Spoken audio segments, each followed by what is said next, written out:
Hailey had envisioned her wedding day down to the smallest detail. Every checklist had been completed, every vendor confirmed, every minute of the schedule rehearsed. She had dreamed of this moment for years, not just as a fantasy, but as a carefully crafted culmination of love, hope, and effort. The white dress hung perfectly on her shoulders, flowing like water with every movement. The outdoor venue had been chosen for its golden hour light, where violins would gently guide guests into the evening ceremony. Her fiancé, Alex, was meant to be waiting for her at the altar, eyes wide with awe, surrounded by their closest friends and family. The day began with promise. The sun broke through the early mist, casting a gentle glow over the rows of white chairs lined up in the garden. Her makeup artist whispered reassurances while adding the final touches. Her bridesmaids fluttered in pastel dresses, and the scent of jasmine wafted through the open windows. But within an hour, the edges of the perfect picture began to fray. The florist arrived in a panic, delivering bouquets with the wrong color scheme. The wedding cake, a 4-tiered almond vanilla centerpiece, never showed up. A call to the bakery went unanswered. Then came the news that the videographer, who had been paid in advance and triple confirmed, had the date listed as Sunday instead of Saturday. As the clock crept closer to the ceremony time, unease gave way to full-blown anxiety. Hailey, still in her bridal suite, tried to remain calm. The violinist was already setting up, and guests had begun to arrive. Her maid of honor kept checking the driveway, expecting Alex's car to pull up any moment. But it didn't. At first, there were gentle murmurs, maybe traffic, maybe a forgotten tie. But when the ceremony time came and passed without a single word from the groom, the whispers turned to concerned glances. 1 hour later, Hailey received the message. 5 words that shattered the scaffolding of her entire future. I'm not ready. I'm sorry. No explanation. No call. Just silence after the storm. She stood under the synthetic rose archway, her dress already gathering dust from the garden's edge, her hands frozen at her sides. Guests began to drift away, some in awkward sympathy, others quietly embarrassed. Her father looked at the ground, her bridesmaids cried more than she did. And across the lawn, one face remained composed. Emma, her younger sister, watched the scene unfold with a glimmer in her eye. Not pity, not surprise, but something colder, almost satisfied. In the weeks following the ruined wedding, Hailey withdrew from the world. Her once vibrant apartment became a silent cocoon, the curtains always drawn, the light always dim. She silenced her phone and ignored the sympathetic knocks at her door. The bridal magazines still sat on her coffee table, untouched, their glossy covers a cruel reminder of a life that had vanished overnight. Friends left voicemails offering comfort, but she deleted them without listening. Her inbox filled with subject lines she couldn't bear to read. Even the sound of her own name felt like an accusation. Days bled into one another. She moved through them in slow motion, eating little, sleeping less. Her reflection became a stranger, pale skin, hollow eyes, a quiet grief etched into every movement. But grief soon twisted into confusion, then suspicion. The first sign came from a mutual friend's social media story, posted without thinking. A clip of Emma and Alex at a late-night bar, seated too close, laughing too hard. It was just 10 days after the wedding had collapsed. At first, Hailey wanted to believe it was a coincidence, a misreading. But the footage kept surfacing. Emma's tagged location matching Alex's apartment, an Instagram caption that read, "Finally feels right," and a blurry photo of them holding hands at a street fair 2 towns over. No one had told her directly. It was as if the world had decided to move on without her, as if her pain were an inconvenience too messy to acknowledge. But the more she looked back, the more patterns began to emerge. Emma had been involved in every part of the wedding planning. She had insisted on using her own florist, a friend from college whom Hailey had never met. She had offered to manage the RSVP list, personally handling confirmations and cancellations. There were countless little moments, once dismissed as helpful gestures that now reeked of quiet manipulation. She had pushed for Alex to have a relaxing bachelor weekend away, suggesting the date and even making the reservations. That trip had been the last time Hailey had seen him truly engaged, truly present. Hailey's mind began to loop through these memories, each one sharpening with hindsight. She remembered how Emma had dismissed her worries in the final weeks, calling her dramatic whenever she fretted over small delays. She remembered the way Emma stood beside her at the final dress fitting, eyes darting to the mirror with a strange tightness in her jaw. It was all too aligned, too neat. The wrong flowers, the missing cake, the vanished groom. It hadn't been a wedding gone wrong. It had been a setup, a precision strike made to look like chaos. And yet, what haunted Hailey most was not the betrayal itself, but the absence of a reason. She could not recall a fight, a rift, or a childhood resentment deep enough to justify this level of malice. Emma had always been unpredictable, yes, but this was something darker, something calculated. Hailey sat in the center of her ruined plans, surrounded by silence and unraveling trust, unable to answer the one question that pulsed louder than all the others. Why?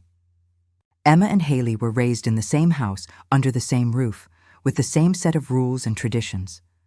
But love in their family was not divided equally. Hailey, the elder, had always been the one their father bragged about, the one whose report cards were framed, whose trophies lined the mantel. She was the first to speak at school recitals, the first to win scholarships, the first to land a job at a prestigious firm. Her achievements came easily, or so it seemed from the outside. Emma, on the other hand, was the second act no one applauded. She was praised only in comparison to Hailey, never in her own right. For most of her life, Emma smiled through it. She played the role of the carefree younger sister, the one who wore bolder colors, told louder jokes, made messes that charmed more than bothered. But under that brightness, she kept a quiet tally. Every holiday where Hailey got the first toast.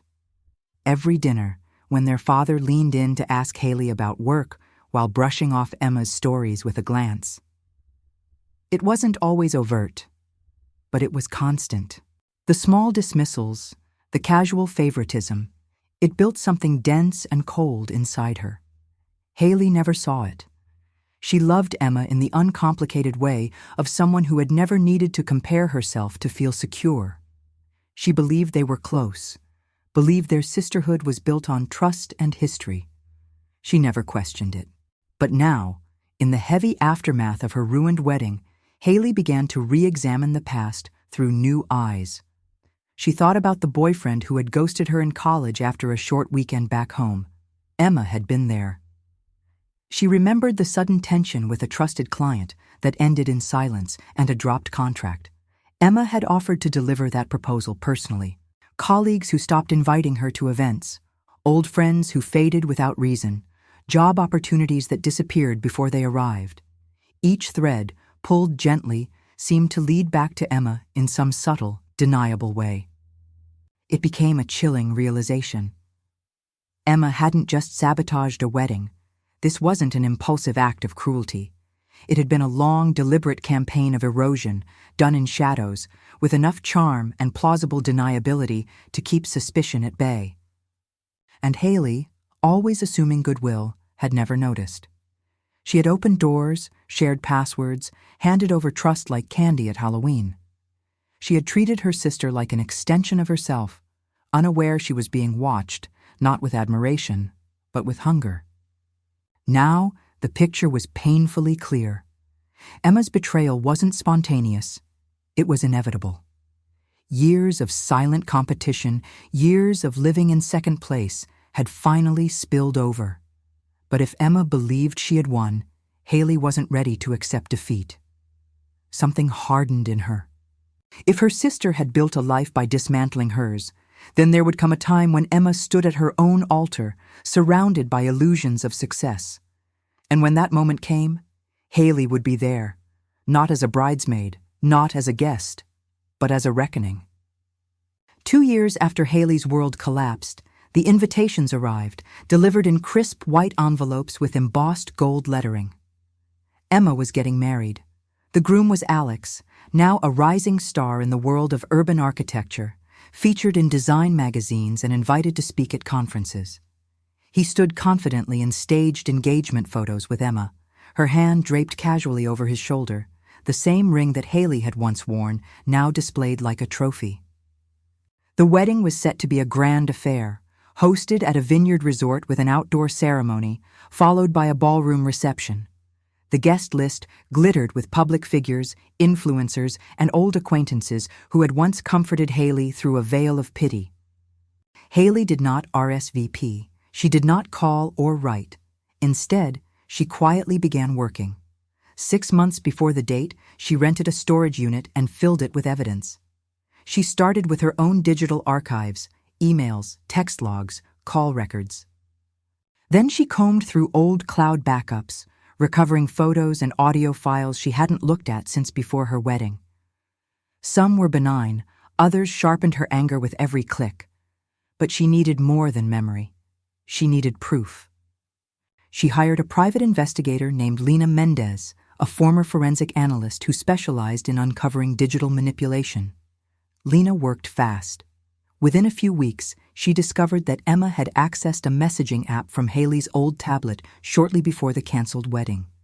With access to the linked account, Emma had sent a series of carefully phrased messages to Alex, posing as Hailey. The messages were cruel, filled with doubts about their relationship, hints of infidelity, and even false confessions that she never wanted to marry him. Alex, confused and hurt, had backed away, thinking the decision was mutual. The truth, when Hailey read those logs, tasted metallic in her mouth. Emma had manufactured her heartbreak like a screenplay. She hadn't stolen Alex. She had dismantled him piece by piece until he believed he was walking away by choice. The betrayal was deeper than she imagined, not just personal, but surgical in precision. Lena also uncovered voice memos Emma had recorded and deleted, sarcastic rehearsals of fake apologies, monologues mocking Hailey's grief, planning sessions for the wedding Emma had always believed she deserved. Hailey organized everything. She created a timeline, labeled files, and printed transcripts. She designed a presentation that was impossible to ignore. It wasn't revenge, she told herself. It was a correction, a reset. The public image Emma had crafted was a fiction, and Hailey now held the ending. As the wedding date approached, she rehearsed her entrance, her timing, the way she would walk into the ceremony unannounced and press play. She found the perfect white dress, not bridal, but deliberate. It was time for Emma to understand what it meant to be seen, not admired, not envied, seen. The venue gleamed with curated elegance. Soft string music floated through the air, crystal glasses shimmered under the chandeliers, and every corner of the ballroom had been styled to perfection. Emma had spared no expense. Florists had transformed the space into a garden fantasy, and servers in white gloves moved like clockwork through clusters of high society guests. A photographer circled the crowd, capturing curated joy as Emma made her entrance with Alex, glowing in a gown of ivory silk, her every movement choreographed, her smile rehearsed to the millimeter. It was the pinnacle of her social performance, a wedding designed not just to celebrate, but to impress. And then the doors opened again. Hailey stepped inside alone, wearing a pale dress that shimmered subtly in the light. It wasn't bridal white, but close enough to unsettle. She moved with precision, her gaze unwavering, her heels silent on the polished floor. The room noticed her immediately. A hush spread through the guests like a ripple across still water. Some turned in confusion. Others recognized her with a jolt, the woman whose name had once been whispered in sympathy, now standing at the edge of celebration like an echo returned from the past. She didn't pause to speak. She didn't glance toward her sister or Alex. She walked straight toward the DJ's table, where a laptop was open, waiting. Calmly, she handed over a flash drive. There was no announcement, no explanation, just a nod. The screen behind the head table flickered. The slideshow that had just moments earlier shown childhood photos and engagement memories now displayed a new sequence. At first, guests thought it was another sentimental surprise, a digital tribute perhaps. But as the first screenshot appeared, the tone shifted. It was a message thread, a conversation between Alex and someone labeled Hailey. The words were sharp, distant, manipulative. Then another image, a different platform, a recorded voice memo. Emma's voice, unmistakable, speaking with cool detachment about reprogramming Alex, laughing about how easy it had been to make him doubt everything. She mentioned Hailey by name, mentioned tactics, timing, the night of the bachelor trip. Murmurs broke out across the room. Faces turned from the screen to Emma, seated at the center of her dream. She rose from her chair, panic surfacing behind her polished expression. She moved toward the DJ, calling for them to stop the video, but it kept playing. Hailey had embedded safeguards. It was uninterruptible.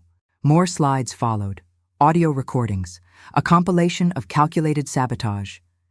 Emma's plans laid bare in her own words, each one carefully arranged, dated, time-stamped. The crowd, once buzzing with laughter, now sat in stiff silence. Guests exchanged looks of disbelief. Alex stood slowly, eyes fixed on the screen, his face drained of color. The weight of realization fell visibly over him. Emma shouted for the projection to stop, tried to unplug the cables, but it was too late. The room had already seen. Not just the bride's cruelty, but the architecture of her deception. Her carefully built narrative collapsed in real time. The applause that had greeted her entrance hours ago was now replaced by stunned stillness. One guest stood and walked out, then another. The illusion had cracked, and nothing could hold it together anymore. Hailey said nothing. She didn't need to.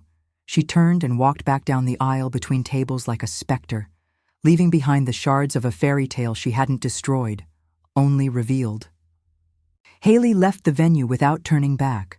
The sound of her own footsteps down the corridor felt louder than the murmurs she left behind.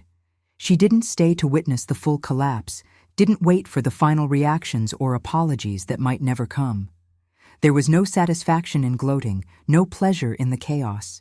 She had shown the truth, and now the truth would do what it always did. It would spread quietly, irreversibly, until it touched every corner of the life her sister had constructed. By the next morning, the wedding photos had vanished from social media. The florist posted a vague message about professional ethics. The event planner issued a cold apology and confirmed the agency had severed all ties with Emma. Within days, word of the video had circulated through their social circles and beyond. Emma's clients canceled. Her reputation, once curated with obsessive care, dissolved under the weight of her own words.